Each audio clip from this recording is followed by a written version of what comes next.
سلام کرنے کے فوائد۔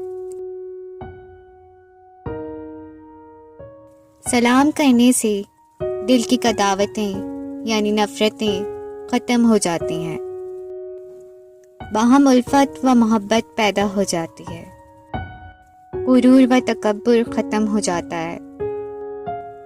غرور و تکبر سے پیدا ہونے والی برائیاں بھی ختم ہو جاتی ہیں۔ سلام ایک جامع دعا ہے۔ سلام کو عام کرنے سے ایک دوسرے کے لیے دعاؤں کا سلسلہ عام ہو جاتا ہے۔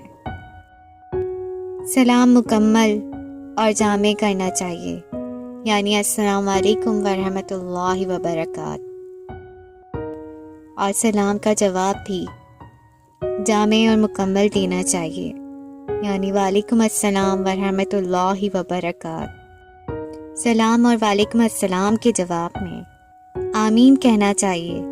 یہ وہ دعا ہے جو اللہ تعالیٰ کی بارگاہ میں فوراً مقبول اور قبول ہوتی ہے۔ سلام کا آغاز کرنا سنت ہے، لیکن اس کا جواب دینا واجب ہے۔ اس دعائیہ کلمے کو خوب پھیلایا جائے اور اس کی کثرت کی جائے تاکہ ہمارے درمیان محبت، اخوت و قرابت کا ایک روحانی رشتہ قائم ہو جائے۔